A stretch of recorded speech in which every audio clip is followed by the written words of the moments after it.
Saya biasanya sebelum taklimat, Pak, saya minta kita baca Al-Fatihah sekali seorang. Boleh? Boleh. Nah, mari kita mulai. Bismillahirrahmanirrahim.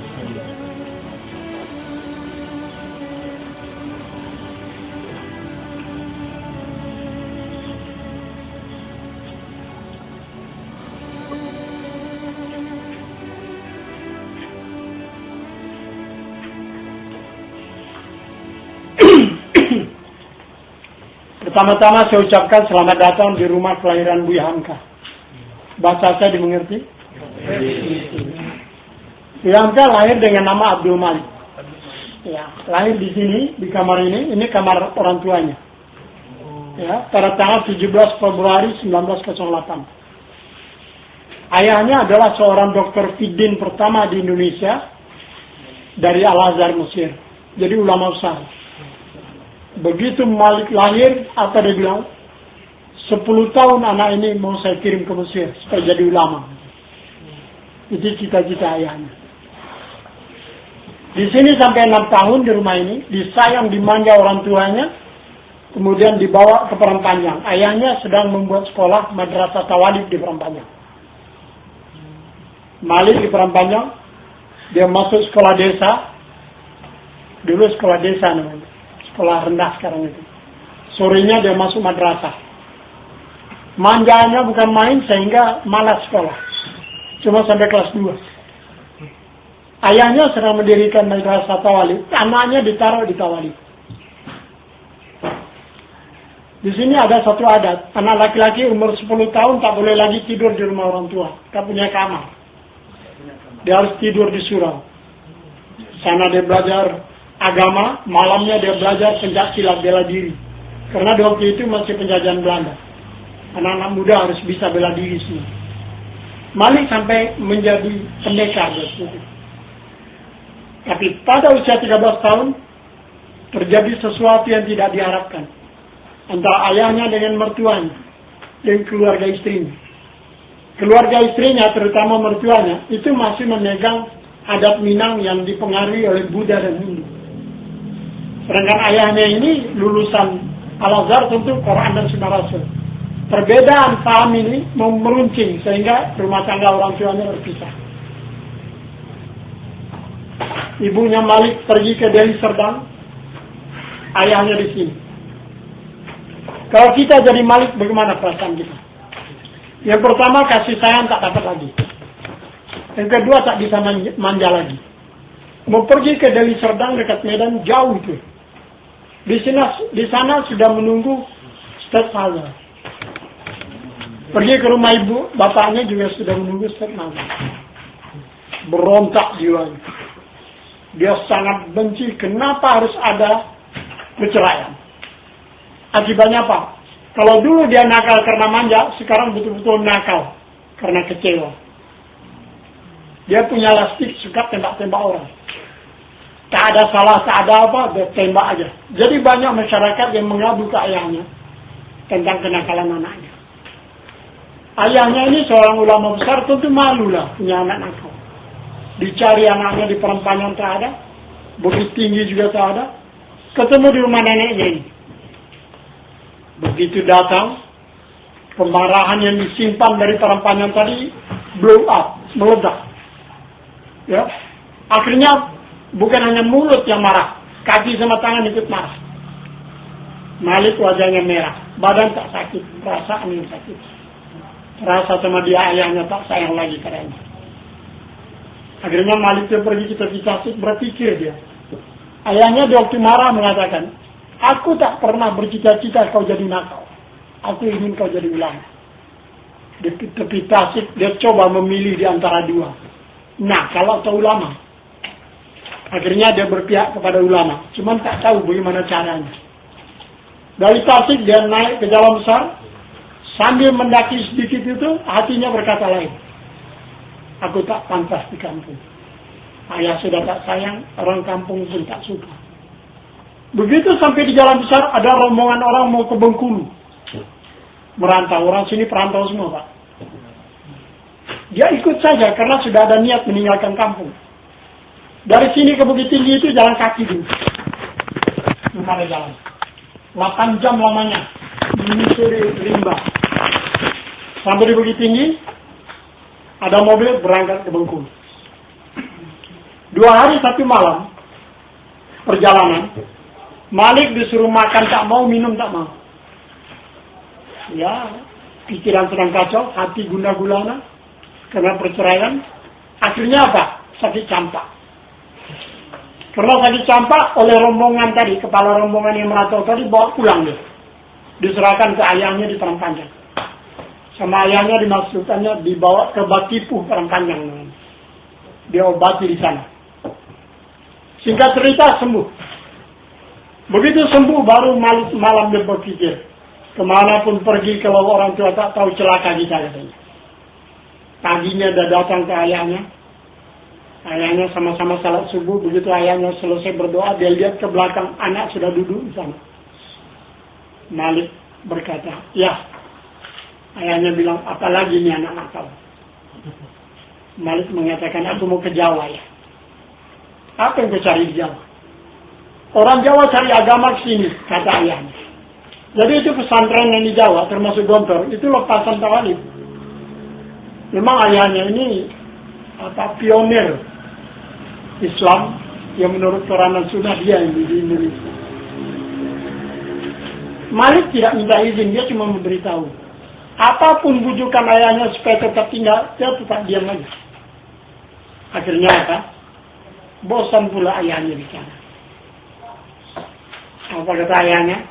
Keras betul hati kau ini, berangkatlah.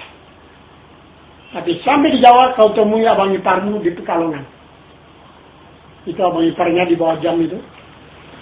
Yang laki-laki itu adalah murid terpandai ayahnya. Karena terpandai dikawinkan dengan anaknya yang paling tua, kakaknya Bu Hamka. Ya, itu. Dia berdagang batik di Pekalongan. Dia juga ulama. Malik berangkat. Yang mengongkosinya ayahnya tak kasih uang. Kawan-kawannya lah yang kasih dia uang. Kawan-kawan sama sekolah di Kawali. Berangkat dia ke Jogja, sampai di Jogja. Begitu sampai, ketemu dia dengan Ja'far Amrullah namanya. Adik ayahnya tapi lain ibu. Ja'far Amrullah ini berdagang batik juga di Jogja. Tapi ketika Malik datang, dia berhenti berdagang, dia belajar kepada 4 tokoh Islam. Malik yang baru datang ini usia sudah 16 tahun gitu. Begitu sampai kemana pacinya pergi dia ikut. Itulah dia mendengarkan tentang situasi politik dan penjajahan dari HOS Cokroaminoto, pendiri Syarikat Islam. Agama dari K.J. Farudin, kasir dari Ki Bagus Hadikusumo, dan ilmu kemasyarakatan dari Suryo Pranoto. Mulailah anak nakal tadi berilmu. Suatu saat dia bilang kepada pacinya, Paci, apa Malik? Aku mau ke Pekalongan. Ada apa di Pekalongan? Ayah suruh temui abang ipar di sana. Ini pelajaran kamu selesai, kata pacinya. Apa kata Malik? Ini pelajaran sudah selesai, cuma dipanjang-panjangin aja ini. Keterangannya aja dipanjang-panjangin, ini udah selesai. Jadi ininya cerdas sekali memang. Akhirnya berangkat dia ke Pekalongan, diongkosi oleh pacinya. Sampai di Pekalongan, 2 tahun lebih dia dibina, digembleng, dituntun, dibimbing oleh abang iparnya ini. Ilmu yang didapat oleh abang iparnya dari ayahnya Malik, diturunkan lagi kepada Malik. Sehingga Malik betul-betul bukan lagi anak nakal. Pandangan hidupnya juga sudah lain. Di waktu itulah dia berkata, aku ingin jadi ulama. Pas betul, karena modal sudah ada. Pulang dia, sampai di Padang Panjang, dia mau jadi guru di kuliah ilmu Baligin Padang Panjang. Tapi karena nggak ada ijazah, sekolah cuma sampai kelas 2, sekolah rendah. Mana bisa jadi guru? Walaupun ilmunya tinggi, tak bisa jadi guru di waktu itu. Kecewa dia datang ke ayahnya sedang duduk di kursi, sedang baca kitab. Salam tangan ayah, cium tangan ayah, duduk di bawah. Malik berkata, ya, nah ada apa lagi anak? Kata ayahnya, aku mau ke Mekah. Ayahnya itu terkejut. Dari duduk, berdiri duduk lagi. Apa dibilang, kau kira dekat Mekah itu? Ongkosnya besar. Kalau kau ke sana, kalau tidak 40 hari, 14 hari, pakai kata layar, kata ayah. Ombak India, laut India itu bukan main besarnya, kau bisa celaka. Dan kalau kau sampai di Mekah, pasti kau bilang, kau tidak bisa bahasa Arab. Orang di sana bahasa Arab semua. Malik tidak, dia tidak hirau itu. Yang penting dia memberitahu, dia nggak minta izin. Akhirnya ayahnya bilang, betul-betul keras hati anak ini. Sudah berangkatlah, hati-hati di jalan. Tak dikasih uang lagi. Akhirnya Malik cari kawannya yang membantu dulu, semuanya sudah selesai sekolah, tentu pulang ke kampungnya masing-masing. Akhirnya apa? Dia pulang dari Parampanjang ke sini jalan kaki. 1 hari lamanya. Parampanjang jauh kan? Sampai di sini, duduk di tangga itu, neneknya namanya Salamah. Nenek Salamah sedang merenda. Kita merenda. Semuanya dari bahan benang. Sulam. Nah, itu di Cina orang tua selalu begitu. Terus lihat Malik, dia bilang, Malik, kenapa kau pulang? Kau kan belajar di Parampanjang. Apa kata Malik? Iya, Nek. Ya kenapa pulang? Aku mau merantau. Terkejut neneknya. Tapi kemudian senyum dia. Apa kata neneknya? Baguslah daripada kau nakal di kampung. Berangkatlah katanya. Tapi Malik diam aja. Lama-lama neneknya bingung ini. Apakah salah gitu? Aku tak ada uangnya. Dari tadi kau bilang. Akhirnya dikumpulin ke Kabu. Dulu sini banyak toko ke Kabu. Kumpulin dijual. Dapat 2 rupiah. 2 rupiah Belanda itu besar itu. Lumayan lah. Dapat 2 rupiah, dia pamit, dia pergi ke Medan. Orang naik haji dari Medan. Sampai di Medan, langsung ke tempat orang jual tiket. Karcis ya, tiket. Mau berangkat ke Mekah. Begitu sampai di tempat itu, bingung dia. Kepala mulai pusing, jantung berdebar-debar. Itu memang mahal. 2 rupiah tak cukup. Sedangkan 2 rupiah udah kurang lagi kan, untuk ongkos jalan. 100 kali 2 rupiah kan besar itu. Wah, mulai pusing kepala. Ya. Karena apa yang terpikir oleh dia? Pulang tak mungkin. Malu, kita sudah permisi ke kampung. Bahwa kita akan merantau. Mau lanjut, uang tak ada. Mau tinggal di Medan, mau jadi apa? Itu yang dia cemaskan. Menganggur, tentu tak mungkin. Kepala pusing, perasaan gundah gulana, perut lapar. Biasanya beriringan itu. Masuk dia ke pasar. Ketemu kawannya namanya si Isa, sama-sama nakal dulu di kampung. Begitu ketemu dia bilang, Isa, kenapa kau di sini? Isa bilang, iyalah Malik, di waktu kau ke Jawa, kami yang kau tinggal ini kocar kacir dikejar orang, nakal semua kan? Jadi kalian pindah ke Medan semua, ya. Malik berpikir, ini anak nakal. Dia bisa saja jadi jahat. Dia Malik bilang, panggil semuanya, aku mau bicara. Bicara apa? Ya kalian, pencarian kalian apa di sini? Pencarian kami halal, bagus. Panggil semuanya. Melihat gaya Malik menyuruh panggil kawannya, ini gak hajar ini Malik ini. Pimpinan nakal. Begitu combo dia tanya satu-satu. Betul. Ada pegawai toko, pegawai rumah makan, ada juga pedagang. Orang Minang ini mana-mana berdagang dia. Ada pedagang. Kemudian Malik bilang ini. Kawan-kawan, dia bilang ya, saya permisi dulu. Kawan-kawan, kalian sudah hampir 2 tahun di sini. Tentu sudah banyak tabungan kalian. Kawannya melihat ini. Waduh, uang kita diincar oleh Malik. Sebab dulu, dia dari kampung. Kalau Malik mencari sesuatu tak dikasih, kena ini. Pimpinan kan? Cuma semua, waduh. Uang bisa habis ini. Dia nggak tahu kalau Malik udah berilmu kan. Kemudian Malik terus terang, aku mau ke Mekah. Kalau kalian bisa bantu-bantulah. Kalau aku ada rezeki nanti aku kembalikan insyaallah. Dibantu tapi dengan cemas. Kepalanya dijauh-jauhkan dari Malik. Habis kena gampar. Lumayan uang itu. Berangkat ya. Sehingga cerita berangkat sampai di Mekah. Tak jadi hilang. Dia ini pandai bergaul. Di atas kapal itu ada bangsa Melayu, bangsa Aceh, bangsa Minangkabau, ada orang Jawa Barat juga. Banyak, sampai ada orang Jawa Barat bawa anak gadisnya. Dia berbisik, dia tahu Malik ini anak ulama besar ya. Dia berbisik, Malik, mau kau jadi menantuku. Malik terkejut, anaknya, oh begini bagus.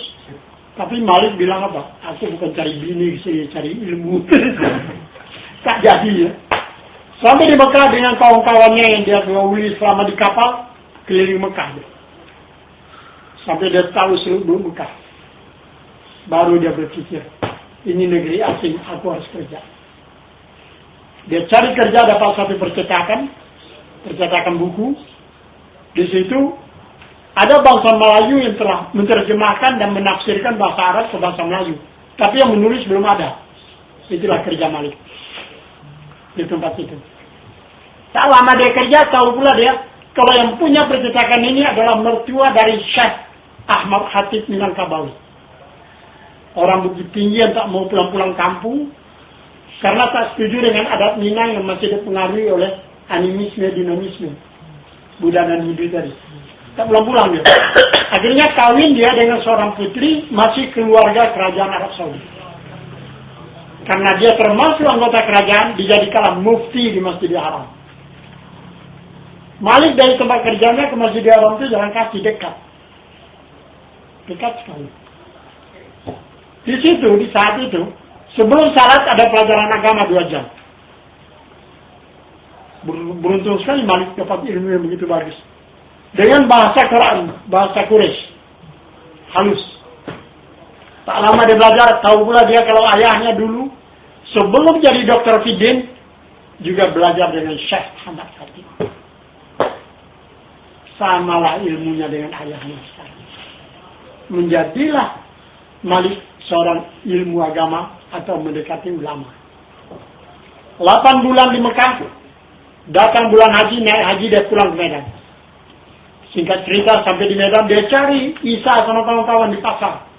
Semua orang pasar bilang, kawanmu sudah pindah ke Jawa semua.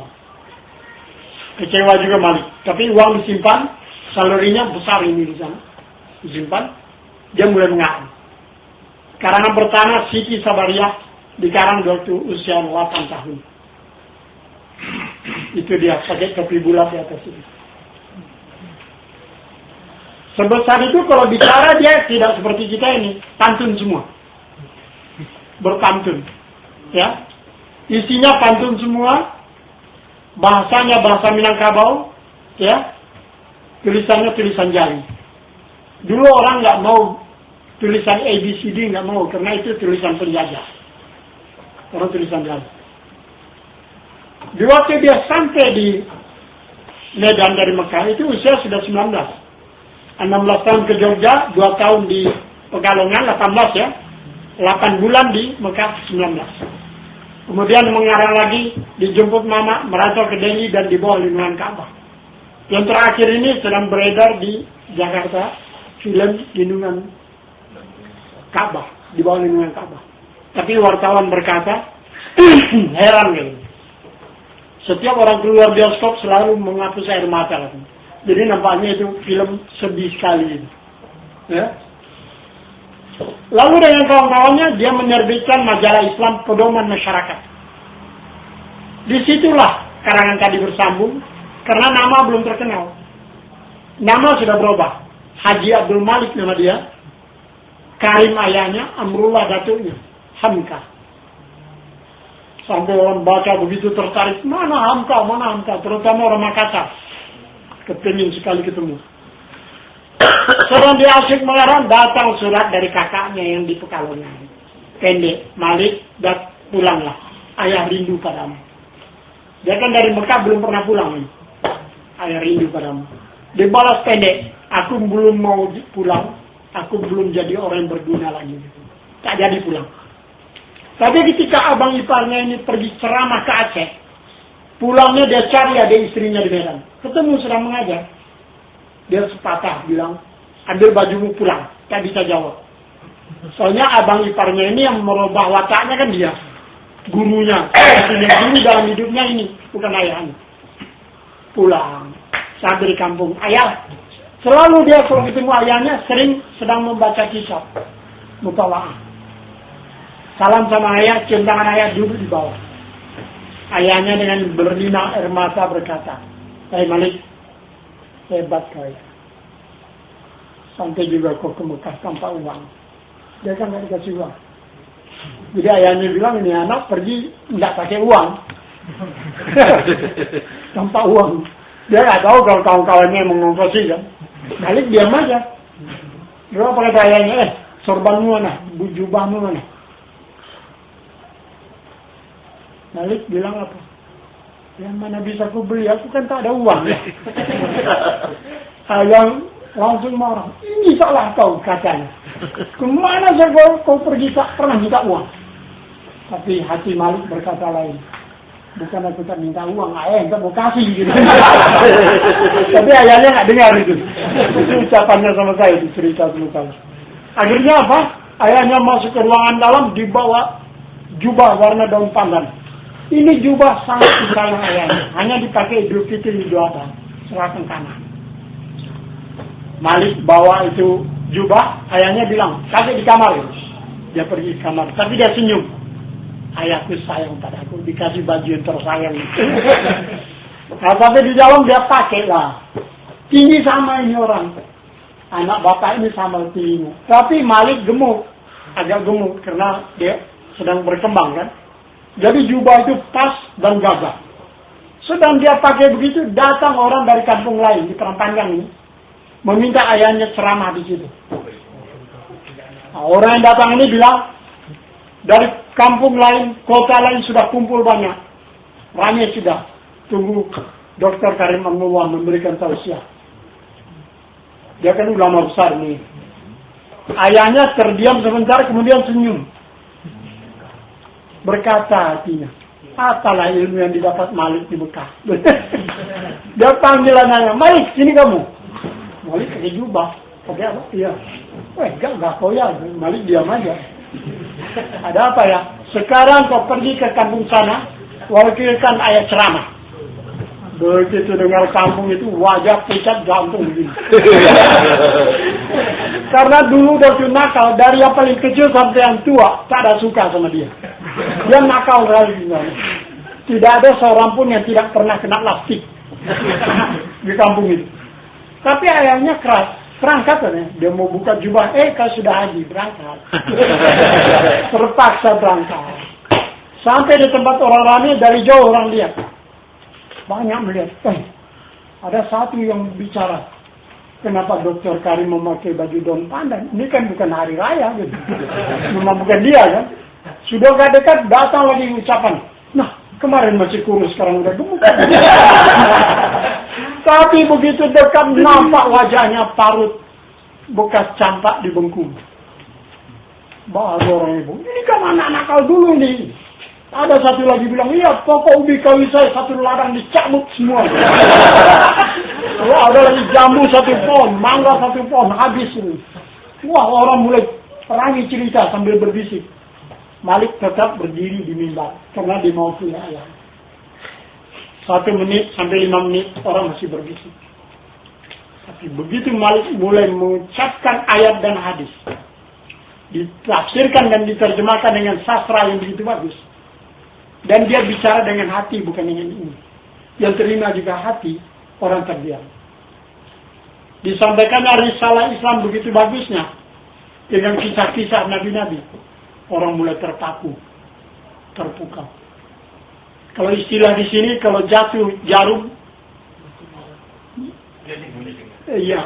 jarum jatuh terdengar, saking heningnya, hanya suara Malik terdengar.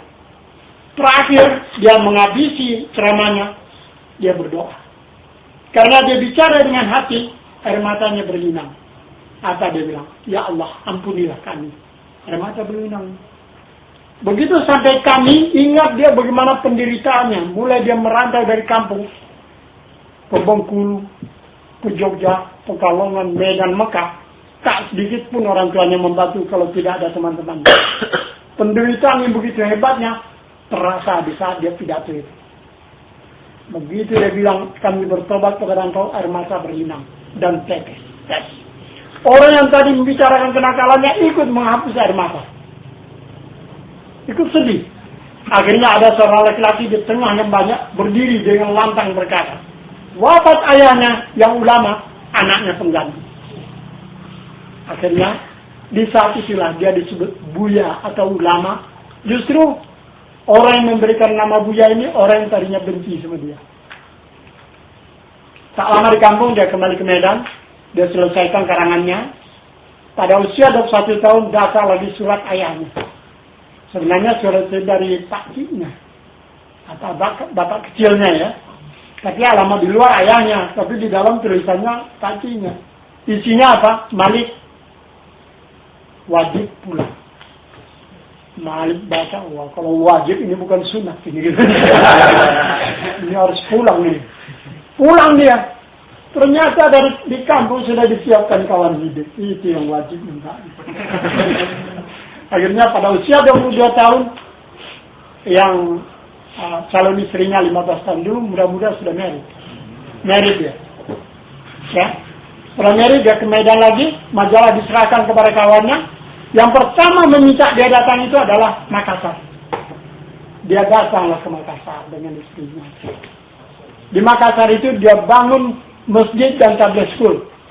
Megah sekali, dibantu oleh Rabita Islamiyah. Karena ayahnya dekat dengan sana. Dibangun di situ. Di saat itulah ada kapal tenggelam di atas Pulau Jawa. Tenggelamnya kapal.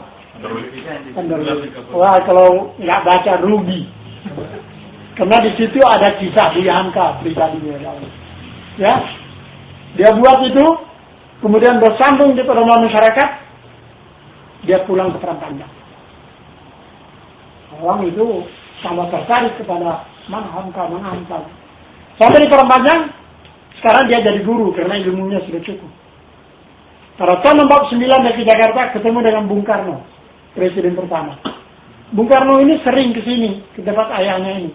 Sampai ayahnya bilang, Soekarno anak angkat saya karena dekatnya. Sampai sana hubungan bagus tadinya. Tapi begitu Bung Karno menyatakan benci kepada Amerika, kemudian dia keliling dunia, Eropa, Amerika, Soviet, Tiongkok, pulang ke Jakarta, dia menyatakan hanya komunislah yang bisa melawan Amerika. Begitu sampai di istana di Jakarta, orang komunis dirangkul, didekatinya, sehingga istana penuh dengan orang komunis. Buya Hamka marah dong. Dia datang, dia tanya, kenapa ini katanya? Orang yang tidak bertujuan dikasih hati untuk hidup di Nusantara yang beragama. Bung Karno alasannya saya benci Amerika. Tapi Buya Hamka mengatakan, apapun alasan Bung, dia kan Bung Karno ya. Apapun alasan Bung, saya tetap tidak bisa menerimanya. Renggang hubungan. Pada tahun 55, pemilihan umum pertama, komunis nomor 2, nasionalis nomor 1. Ya. Di waktu itu, komunis sudah bertambah banyak. Akhirnya, Soekarno ingin rakyat tahu apa itu Nasakom, Nasional Agama Komunis. Maksudnya, dasar negara Nasakom. Dibuatlah konstituante seperti parlemen. Buya Hamka sebagai wakil dari Partai Islam Masyumi itu. Ya. Disitulah Buya Hamka menentang habis adanya Nasakom. Tidak setuju. Ikut Pak Natsir dan lain-lain. Tokoh-tokoh Islam dulu itu ya. Isa Ansari, banyaklah itu. Semuanya menentang. Akhirnya konstituante bubar, tidak menghasilkan apa-apa.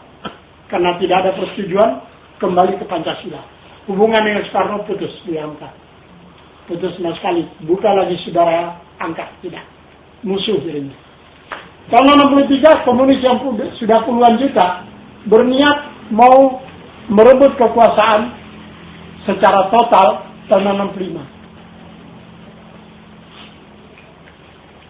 Tapi dia mikir begini. Komunis hanya ada di Pulau Jawa. Kalau Pulau Jawa dikuasai, bagaimana pulau yang lain? Kita punya pulau semuanya Pak, 17.672 buah. Kecil besar. Kalau Jawa ini jadi komunis, tentu pulau lain akan berontak pula. Ya kan? Berpikir dia, bagaimana caranya supaya pulau-pulau lain itu juga ada komunis. Dibuatlah politik yang sangat kotor. Yang membuat Buya Hamka begitu marahnya. Mungkin ingat dulu, Bapak yang tua, konfrontasi Malaysia ingat. Nah, itu komunis itu. Dia buat masalah dengan Malaysia, sedangkan tidak ada masalah. Supaya rakyat melihat ke sana, di belakang rakyat dia buat macam-macam. Buya Hamka marah. Dalam pidato ceramah melalui television, ya, radio Republik Indonesia, dia nyatakan bagaimana bahayanya komunis, ya, anti Tuhan. Dan dia bilang, kenapa dia menyerang orang yang tidak bersalah? Satu rumpun lagi. Ini tidak benar. Karena sering bicara begitu ditangkap oleh tentara komunis dengan 3 tuduhan. Yang pertama, Hamka ceramah dan pidato ke sana kemari hanya mengasur rakyat untuk meruntuhkan pemerintah. Pemerintah waktu itu kan komunis. Yang kedua dia bilang, tenggelamnya kapal Van der Weyck plagiat dari Mampaluti. Yang kasih. Mana ada di Arab Saudi itu penjajahan Belanda, mana ada Azab Minang. Kasih tak sampaikan saya itu. Gitu. Apa saya cerita sedikit, kasih tak sampai. Mau dengar? Ini banyak yang muda-muda nih. Di waktu Buya Hamka, di waktu dia menjadi malik, masih muda, kena campak, dia diobati di Batipu Padang Panjang. Orang campak ini tak boleh keluar rumah, kena angin, tambah jadi dia. Jadi dia disekap di sebuah kamar di depan, kamar depan di rumah itu. Tapi anehnya, setiap pagi dan malam dia dengar suara gadis sedang membaca Quran. Begitu bagusnya. Sampai kadang-kadang berlinang air matanya. Waktu itu umurnya 16 tahun. Ya, sebelum dia ke Jogja kan, 16 tahun. Masih remaja. Suatu saat dia ingin tahu siapa ini gadis ini. Nah, tahunya ini tempat Malik dirawat, sini masjid, di sini rumah gadis itu. Selalu liwat. Satu saat dibuka al-Khorden oleh Malik. Wah, anak soleh. Umur 16 ini. Sedangkan ini kan penuh dengan sampai. Hitam-hitam semua. Dia buatlah surat, pepatah, segala masyair. Banyak sampai tebal. Untuk gadis itu. Begitu buku tadi beredar. Nah, ini ceritanya. Ada seorang wanita di Batipu Padang Panjang membaca. Apa dia bilang, loh ini datuk saya nih, ini bapak saya, ibu saya, loh ini kampung saya. Loh gitu Hayati ini saya, kata Nur Hayati. Nama wanita itu Nur Hayati. Lalu dia terdiam begini, dia pikir apa? Oh gitu Malik pernah suka sama saya. Kalau saya tahu saya juga mau. Sedangkan orang ini sudah berumah tangga ya. Itulah masa remaja Malik. Semua surat-suratnya itu masuk ke dalam tenggelamnya kapal Van der Weyck. Kalau baca itu pasti nangis. Karena itu perasaannya yang muncul. Ya. Setelah itu, kita teruskan. Ya. Kalau anak sekarang bagaimana Pak? Janji di udara. Ketemu di tepi tasik ya enggak? Kalau Buya Hamka malah yang perempuan enggak tahu.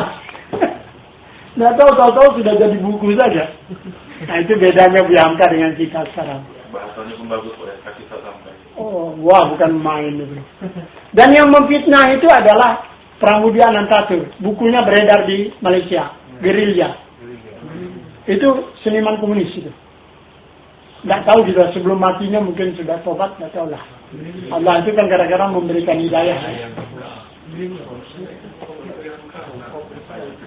Nah, terus fitnah yang ketiga. Ini kan 2 tadi ya. Fitnah yang ketiga, Hamka main mata dengan Tengku Abdul Rahman karena selalu membela Malaysia dalam pidato dan ceramah. Nah, ini memfitnahnya ini perang dia tadi. Disuruh tanda tangan pengakuan nggak mau, orang nggak ada kok. Apa yang mau diakui itu? Akhirnya dimasukkan ke kolam air dikasih listrik, elektrik. Wah itu kalau kita mati gitu itu, bisa mampus gitu. Tapi Buya Hamka sakit, dibawa ke rumah sakit sampai sehat, ditahan di Sukabumi. 2 tahun lebih dia ditahan menyelesaikan tafsir Al-Azhar 30 juz. Itu dalam tahanan. Tahun 65 komunis berontak. Dia sudah puluhan juta, banyak itu kan. Tahun 66 komunis dihancurkan oleh rakyat. Kenapa aku bisa hancur? Sedangkan dia banyak sekali. Tahun 63 komunis berkata, buat lubang di samping rumah kepada rakyat. Ya, kalau ada serangan sembunyi di lubang. Ternyata lubang ini untuk kuburan orang rumah itu mau dibunuh di kubur di situ. Akhirnya rakyat berkata, daripada kita dibunuh, mari kita bunuh mereka. Itu makanya hancurnya komunis di situ. Tahun 67, Bu Hamka dibebaskan oleh mahasiswa. Begitu keluar, dia lihat orang masih kejar-kejar komunis, tembakan masih terdengar. Akhirnya Bu Hamka pergi ke Malaysia. 67, 69. Keliling negara bagian. Pada tahun yang lalu ada warga emas 40 orang di sini yang ketemu di saat-saat 67 dan 9. Semuanya melihat gambar ini nangis. Karena kenangannya di waktu itu. 69 kembali ke sini, presiden sudah ganti, Soeharto. Jenderal Soeharto. Tahun 70 Bu Hamka mendirikan Majelis Ulama Indonesia. Itu yang mendirikan bukan pemerintah, para ulama.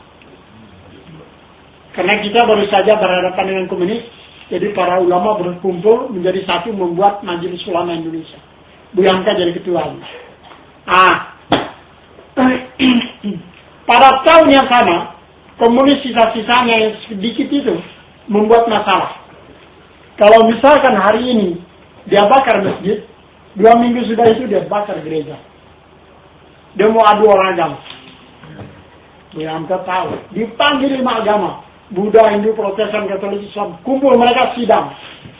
Akhirnya diambil persetujuan hidup berdampingan secara damai dan baik, tidak boleh saling mengganggu, urus rumah tangga sendiri-sendiri. Bagus kan?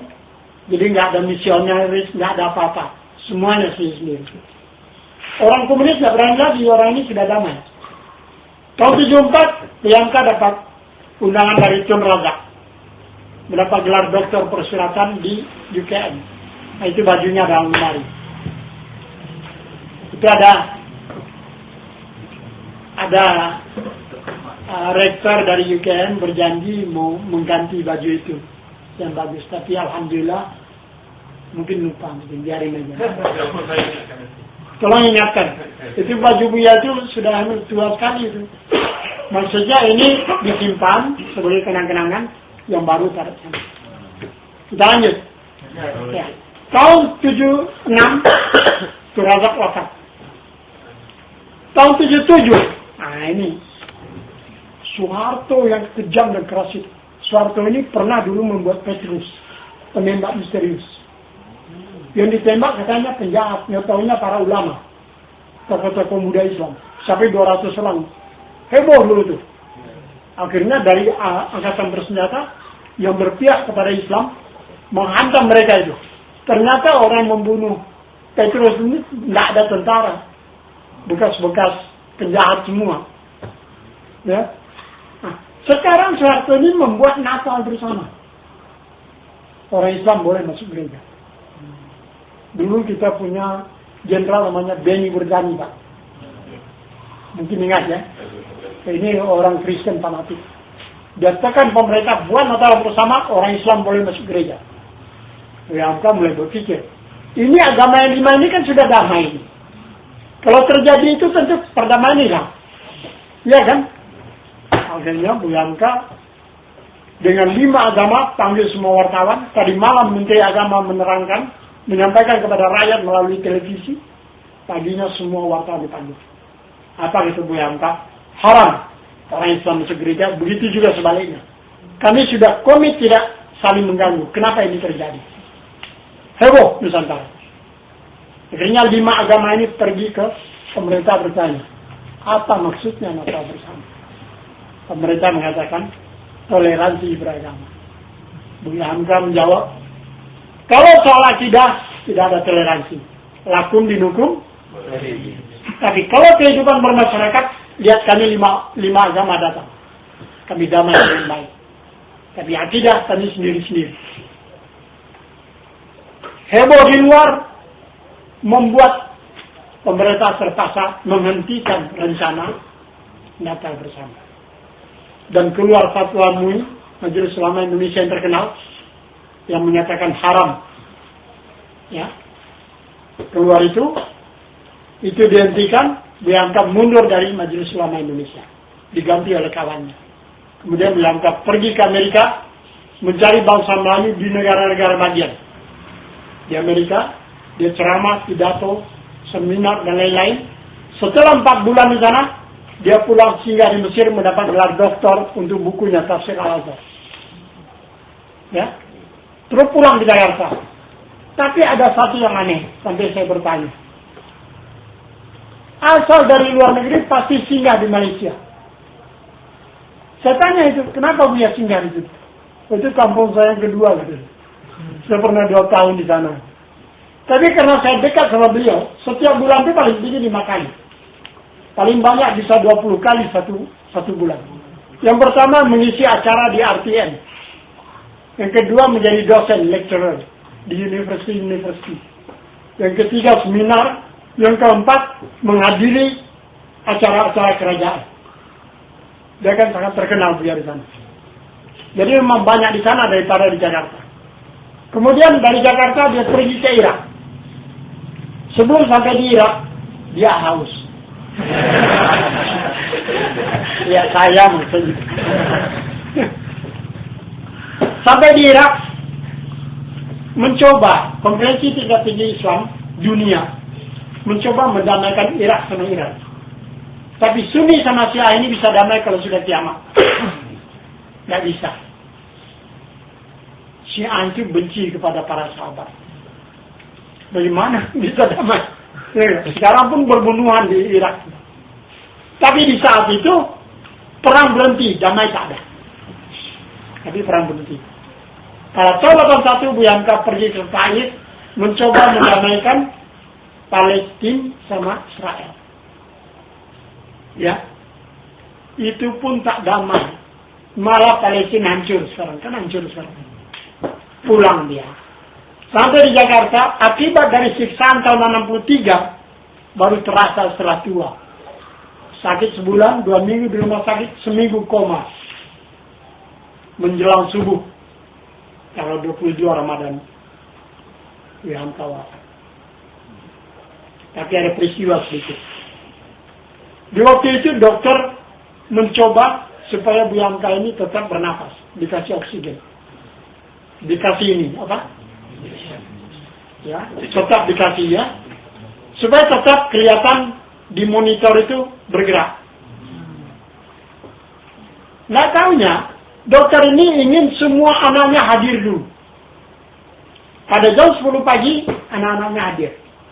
Baru dokter berkata, ayah anda sebenarnya subuh tadi seharusnya sudah berangkat. Tapi saya ingin meminta pendapat Ananda semua, kata dokter. Apakah Ananda tega melihat ayah anda seperti ini, atau kita lepas dengan ikhlas? Akhirnya anak-anak mengatakan, kami ikhlas melepasnya. Dilepas ini langsung data di monitor. Langsung wafat. Ya. Keluar di surat kabar, Profesor Dr. Hamka wafat pada tanggal 22 Ramadan, hari Jumat. Tepatnya 24 Julai 1981. Dalam usia 73 tahun. Dibaca di Brunei, Sabah, Malaysia, Singapura, kota besar Indonesia. Yang sempat datang pagi itu ke Jakarta, datang ke Jakarta. Di Jakarta ada Masjid Al-Azhar namanya. Ya. Penuh itu. Sedangkan masjid itu luas sekali halamannya. Penuh dengan umat. Jalan-jalan besar seperti Hang Tua, Jalan Hang Lekir, Jalan Raden Wijaya. Penuh orang salat Jumat dan mensalatkan jenazah. Selesai salat jenazah, diantarlah ke pemakaman Tanah Kusir namanya. 4 kilo jauhnya dari masjid. Dimakamkan di dekat Bung Hatta, wakil presiden pertama. Tadinya diminta oleh pemerintah di tempat Taman Pahlawan, tapi keluarga menolak. Karena Wihanka sudah mengatakan, biarlah aku pahlawan Allah, jangan pahlawan dunia. Gitu. Jadi tetap di sana. Tapi yang hebatnya lagi, sini pemakaman sudah selesai, orang dari sini masih jalan. 4 kilo jauhnya itu, jalan besar. Mungkin kalau dideret bisa 50 sampai 60 orang barisnya itu. Berapa baris ke depannya? Jadi nggak bisa dihitung berapa ribu orang yang menyalakan.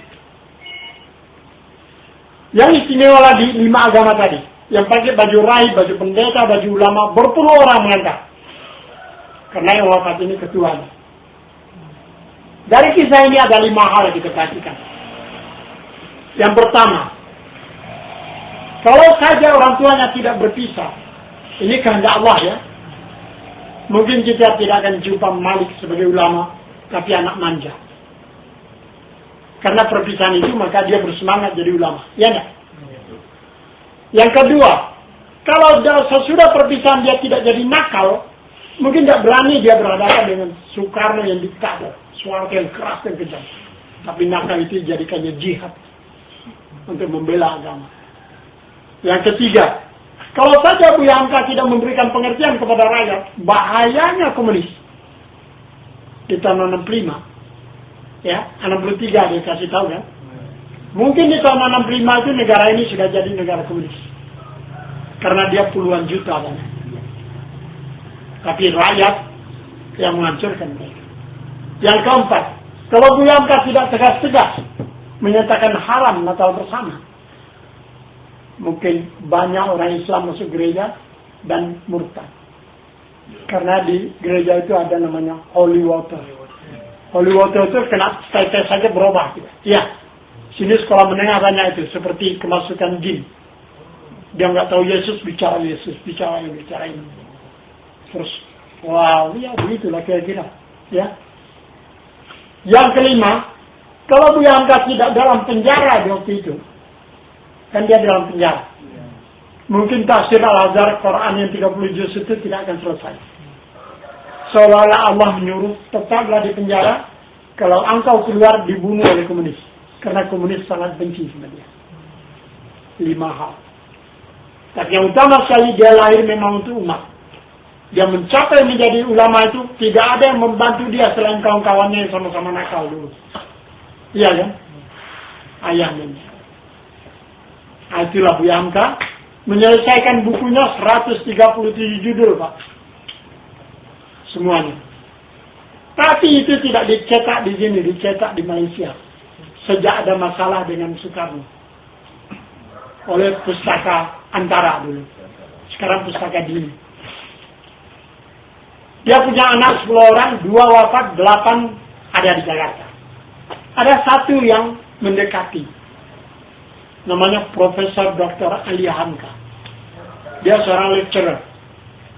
Dia juga memberi kuliah di university di Malaysia. Beberapa tempat. Dan bulan Julai 2010, saya sama dia pergi ke Alostar. Institut Insaniah. Kita seminar di sana. Dan ini ada perencanaan lagi. Kemarin ada datang orang wakil dari Menteri Besar atau siapa namanya, tidak tahu saya. Datang sini bahwa pemerintah Malaysia mau buat seminar pula di Kuala Lumpur. Karena Buya Hamka sudah menjadi pahlawan nasional. Kalau dulu tidak ada harganya, sekarang baru diberi harga. Itulah Buya Hamka. Mungkin ada pertanyaan, semua terdiam. Pak, mau tahu hubungan Bapak dengan... saya anak kakaknya di Pekalongan. Ya, kemenakan. Saya baru di sini baru. Saya 38 tahun di Jogja, di Jakarta, 12 tahun di Jogja. Saya baru datang, karena ini bangun saya datang. Karena di sini harus orang yang tahu betul siapa Buya Hamka. Kalau salah-salah bicara nanti kacau. Yang harus tahu. Jadi saya pulang untuk ini. Tapi orang Minang ini begini, Pak. Dia kalau merantau, lupa pulang. Lupa pulang. Tapi ada juga, dia pulang kalau sudah tua. Karena di Jakarta tak ada tanah lagi untuk kuburan. Lebih bagus kampung, Pak ya? Ya, saya banyak di ladang di sini banyak. Dimanapun saya bisa tidur nanti. Nah, ini canda aja. Dan nama saya Hanif. Orang kalau salah terlalu bilang Hanif Muslim aja. Jadi seluruh dunia terkenal. Hanif. Nah, itulah. Hanif Rashid. Hanif itu artinya, wah janganlah, nanti saya sebut artinya saya bangga kepada diri saya. Tidak usah lah ya. Tanya aja sama ulama. Kalau Rashid itu cerdas. Kemudian ini ada kartu nama saya. Nanti kalau mau berkontak saya silahkan. Ada nomor telepon yang sebelah bawah. Jadi Mara ini sudah pernah Bapak apa ini namanya? Profesor Dr. Anwar Su'un pernah sini. Ya, satu Pak Putih dengan saya. Ya. Sen Pak Putih. Sama ya? Ya. Dia pernah bilang, Pak Anies ke Malaysia lah. Ya. Saya pikir-pikir, waduh, kaki saya langkah saya pendek ke Malaysia jauh. Ke Malaysia lah, kita bicara-bicara sama mahasiswa. Kan ini sudah datang. Saya nggak perlu sama. Ya, bagus Pak, saya rasa sebelum ini mungkin nggak ada orang dari kita yang dapat cerita daripada yang ini tentang Bianca. Ya. Mungkin tahu saja dari buku-buku. Buku-buku ya. Ya. Jadi saya dulu begini Pak. Dulu itu kalau dia sedang mengarang, saya dipanggil. Disuruh urut kakinya. Terus dia cerita tentang karangannya. Nah, di antara apa yang disampaikannya itu akan saya sampaikan sekarang. Bagaimana? Setuju nggak? Kalau nggak setuju nggak usah. Pesan-pesan Bianca. Kalau mau catat boleh siap-siap. Nah, yang pertama Bianca mengatakan, orang pintar adalah orang yang merasa bodoh, sehingga tidak berhenti belajar dan membaca. Tapi orang yang merasa pintar, tak pernah baca, bodoh lagi. Karena ini ada masa ausnya, memori. Ya ya. Kenapa Bianca mengatakan demikian? Sebab dia hanya kelas 2 sekolah rendah. Tapi dapat doktor 3 kali, profesor 2 kali. Karena mutalah, otodidak. Ya. Dan membaca ini adalah perintah Allah pertama kepada kita. Iqra. Bismi rabbikal ladzi khalaq. Dengan nama Tuhanmu yang telah menciptakan. Kalau kita melihat ciptaan Allah, itu namanya ayat-ayat kauniyah. Ya. Di balik yang tanpa itu ada rahasia kebesaran Allah. Betul atau tidak? Tapi yang satu lagi adalah firman-firman Allah yang langsung kepada kita. Ada 2 yang harus kita baca. Jadi orang yang tidak pernah membaca alam, orang ini sulit untuk beriman. Melihat anak kecil bisa berdiri, bisa berjalan aja, itu kebesaran Allah, bukan main. Kita akan selalu bilang Masya Allah, bukan main Allah. Tapi kalau melihat anak kecil biasa saja, itu di sininya tidak ada sentuhan. Yang kedua, orang yang dapat berhubungan, saya pelan-pelan ada yang menulis. Orang yang dapat berhubungan dengan Allah yang Maha Suci adalah orang yang selalu mensucikan dirinya. Orang yang selalu mensucikan dirinya. Karena nggak mungkin yang suci bercampur dengan yang kotor. Bisa nggak? Yang hak dengan yang batil, akhirnya jadi batil. Iya. Maka Rasulullah pernah berkata kepada sahabat, kalau ingin berdoa, bertobatlah dulu. Supaya engkau suci. Sehingga ada kontak dengan yang Maha Suci. Insya Allah doa akan diijabah. Ya. Yang ketiga, orang yang berbahagia adalah orang yang merintis. Orang yang merintis kehidupannya menuju kampung halamannya. Yang memulai. Ya, memulai dalam langkah hidup dalam dunia. Menuju kampung halamannya. Sekilas kita tidak tahu ini maksudnya. Saya tanya, apa itu Buya? Buya bertanya lagi, itu Adam itu sebelum di bumi di mana? Saya bilang di surga. Kita tanya Adam, anak cucunya. Surga itu kampung kita. Jangan coba-coba singgah ke kampung tetangga. Yaitu neraka. Terus saya tanya, gimana caranya Buya? Pendek, tapi mempunyai nilai yang sangat tinggi. Inna salati wa nusuki wa mahyaya wa mamati lillahi rabbil alamin. Inna salati, Allahu Akbar, hablum minallah. Ikrar mengatakan bahwa kita akan taat dan patuh kepada Allah dengan kata Allahu Akbar. Betul atau tidak? Terakhir, kita mendoakan separuh bumi supaya selamat, dirahmati, diberkahi Allah. Ya atau tidak? Assalamualaikum warahmatullahi wabarakatuh. Separuh bumi, coba lihat ke samping. kita akan lihat separuh bumi dan separuh bumi. Ya. Tapi setelah salat, kita hina orang, kita fitnah orang, kita dengki kepada orang, kita perangi orang, kita zalimi orang, sangat salah. Tadi dia mendoakan orang, sekarang dia sendiri melanggar doanya. Makanya dalam surat Al-Ma'un mengatakan, fawailul musallin. Orang salat, neraka bagi orang yang salatnya tidak benar. Tidak benar dalam cara, tidak benar di dalam melaksanakannya. Nomor 4. Ya, lanjut ya. Kalau saya terangkan ini bisa sampai ke besok pagi. Tapi ini karena saya berhadapan dengan mahasiswa, untuk penjabarannya bisa diambil lah. Ya, sudah bisa diambil kan? Nomor 4. Ketika pintu rumahku diketuk oleh kemiskinan, aku buka jendela, aku lompat keluar. Siapa yang tahu ini? Saya pun tidak tahu ini. Saya tanya, apa itu Buya? Kalau datang kemiskinan, usir dia atau tinggalkan. Nomor E, kemiskinan ilmu. Manusia dilebihkan dari makhluk lain adalah akal. Kebutuhan akal adalah ilmu. Kalau kita tidak memberikan ilmu akal ini, beribadah bagaimanapun rajinnya, belum tentu akan diterima. Karena tidak tahu maksud tujuannya. Apa maksud Allahu Akbar, apa maksud ruku, nggak ngerti. Asal salat saja. Puasa laparnya yang dapat, pahala tak dapat. Karena tidak ada ilmunya. Naik haji, naik haji. Pulang dapat atribut haji sudah senang. Sedangkan haji itu peristiwa yang bukan main hebatnya. Dengan ilmu. Hidup ini harus dengan ilmu. Maka dengan ilmu pula lah kita beriman. Tanpa ilmu, sedangkan Allah mengatakan Subhanallahi ma fis samawati wa ma fil ardh.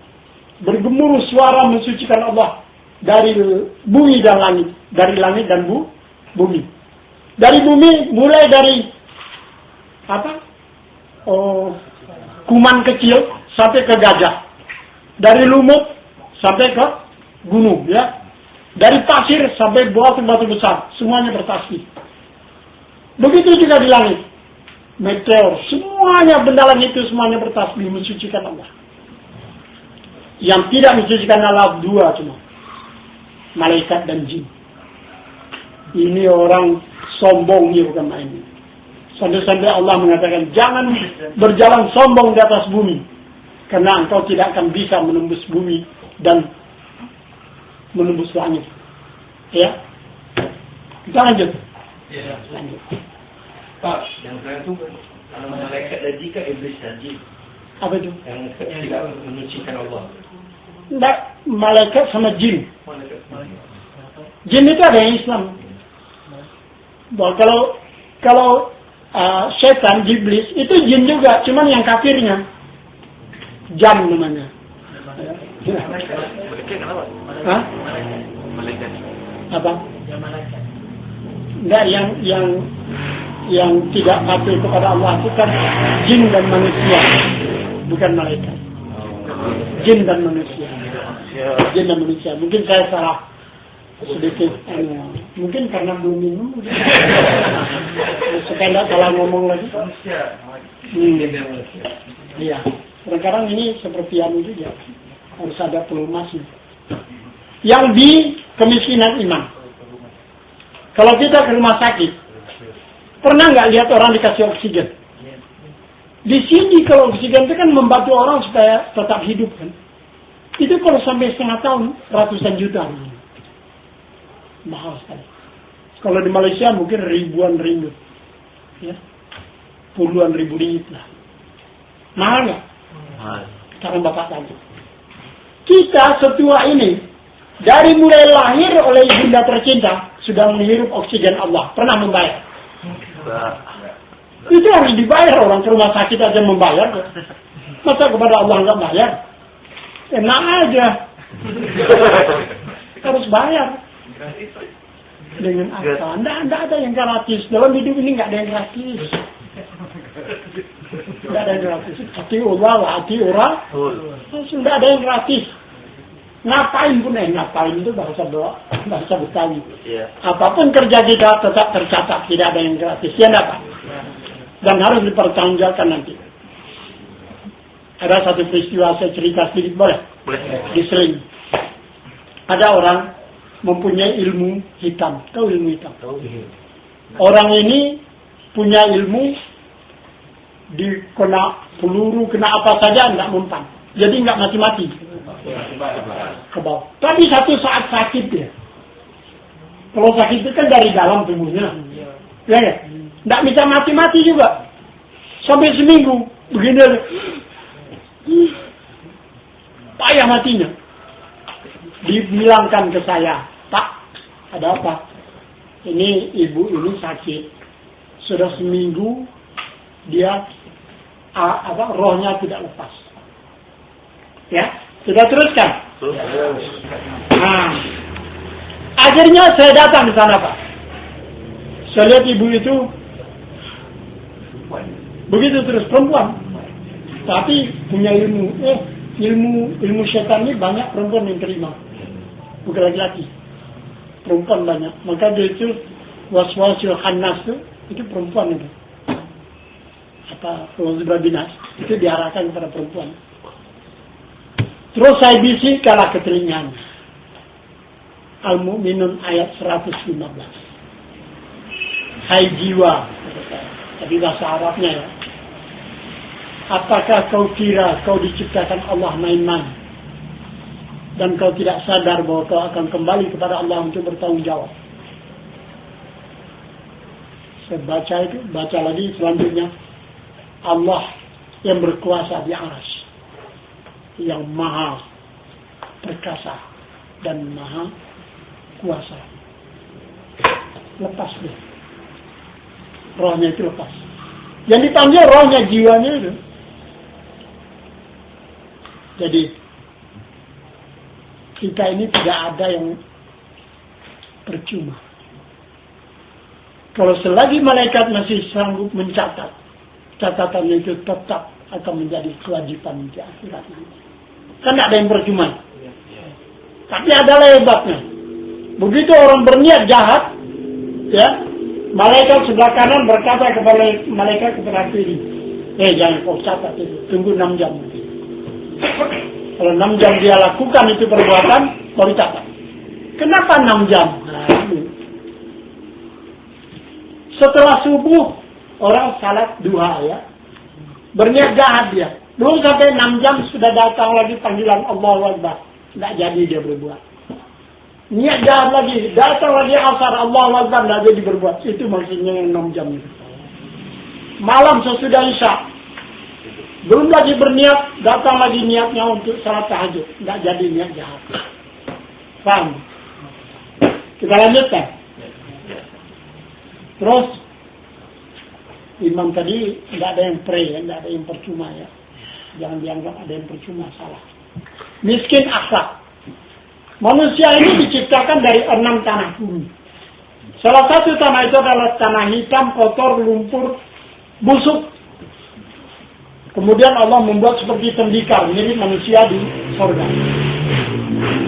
Tadinya malaikat yang turun ke bawah ditolak oleh bumi. Apa kata bumi? Aku tidak ikhlas tubuhku dijadikan makhluk yang nanti akan durhaka kepada Allah. Sudah tahu dia. Bahwa manusia ini durhaka, sombong. Wah, bukan main. Keburukan-keburukan yang tidak ada di makhluk lain ada pada manusia. Kalau harimau makan daging, tidak makan rumput. Manusia daging, rumput dimakan juga, ya enggak? Ya, itu kan artinya ganas sekali. Begitu ditiupkan roh, wa nafakhtu fihi min ruhi, aku tiupkan roh ke tubuh yang tergeletak itu. Berdiri Adam. Kemudian dipanggil warga surga, usjudu li Adam, sujud kepada Adam. Fasajadu, semuanya sujud. Illa iblis, kecuali iblis. Tapi di sini saya tidak akan bercerita tentang iblis. Iblis itu sudah ada tempatnya. Memang dia ahli neraka ya. Tentang malaikat. Malaikat ini diciptakan dari cahaya. Dia bukan laki-laki, bukan perempuan, tidak ada hawa nafsu, tidak ada keinginan. Kerjanya betul-betul taat kepada Allah, patuh kepada perintah Allah. Ya, dia suci sekali. Sekarang bertanya kita, kenapa yang suci ini sujud kepada manusia yang kotor? Yang diciptakan dari tanah yang kotor. Apa maksudnya?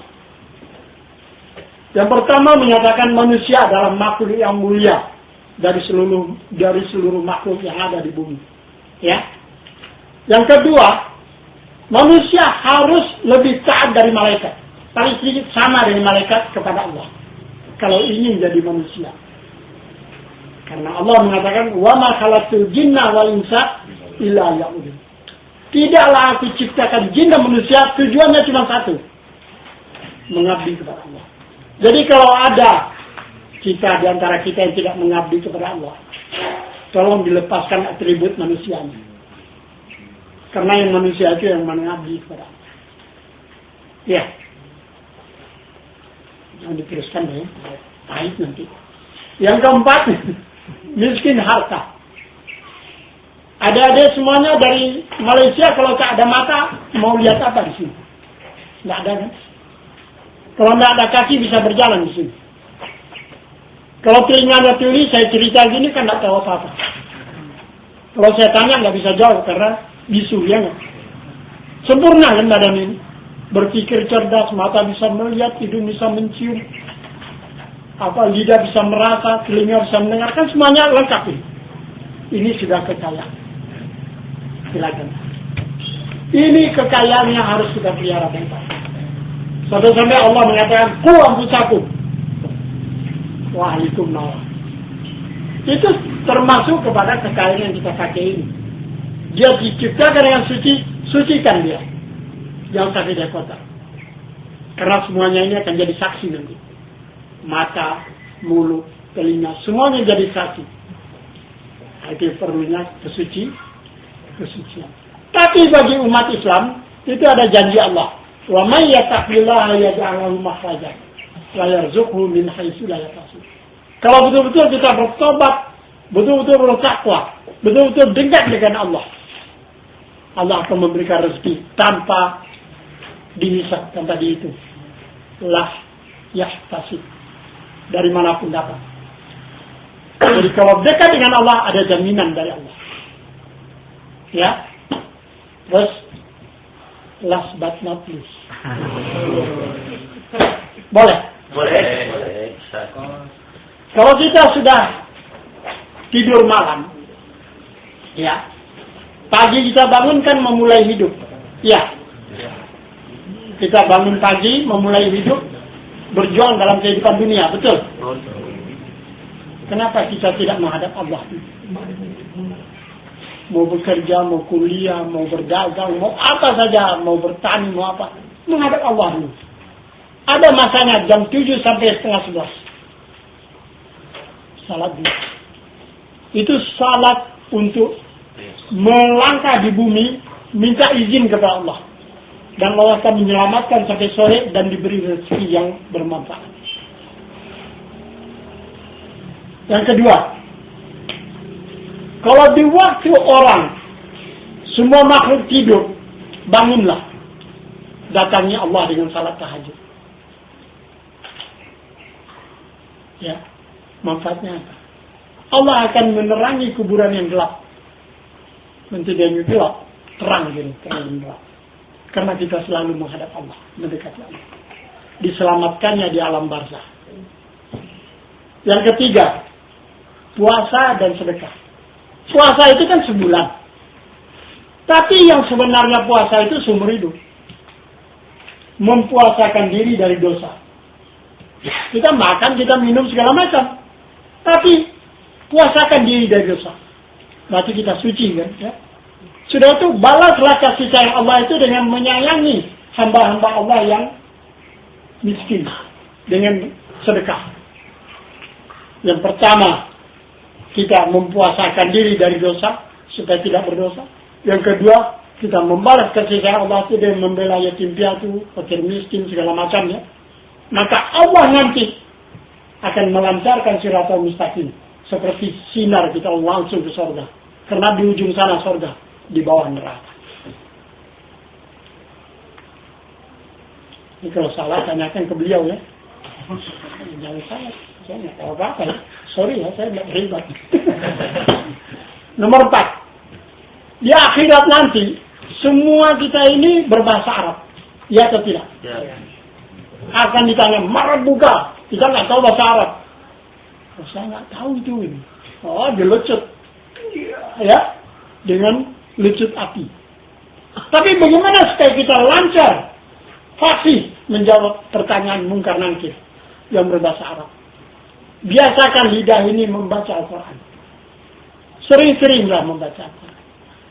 Sesudah subuh 5 ayat, sudah maghrib 5 ayat. Sehingga lidah ini terbiasa pula berbahasa Arab di hadapan Allah. Yang terakhir, ini betul-betul terakhir, bukan last but not least, tapi terakhir benar. Kalau kita selalu ingat kepada Allah, Allah akan ingat kepada kita di akhirat nanti. Di padang mahsyar itu pernah naik haji belum? Belum, nantinya naik haji. Itu di padang mahsyar sama dengan orang di padang Arafah itu. Cuman bedanya lain. Di sana itu matahari seperti sejengkal dari kepala. Ya. Kalau kita ingat terus dalam kehidupan ingat kepada Allah, setan menjauh, betul nggak? Kita nggak mungkin berdosa, ya nggak? Allah berjanji, sekali kamu sebut namaku, 10 kali lebih cepat aku datang padamu. Paham tuh? Maka orang yang selalu zikrullah akan dibela oleh Allah di waktu di padang mahsyar. Enak. Sama dengan di kuburan tadi, padang apa di alam barzakh. Bagi orang kafir itu adalah lorong neraka. Panas yang bagaimana? Selalu dia menderita karena siksaan panas. Tapi kalau orang beriman seperti di tengah-tengah taman yang sejuk. Sehingga di waktu dibangkitkan di padang mahsyar, trompet yang ketiga ya, dibangkitkan, dia marah itu. Kenapa saya dibangunkan, saya enak tidur gitu. Nah, itu orang yang beriman.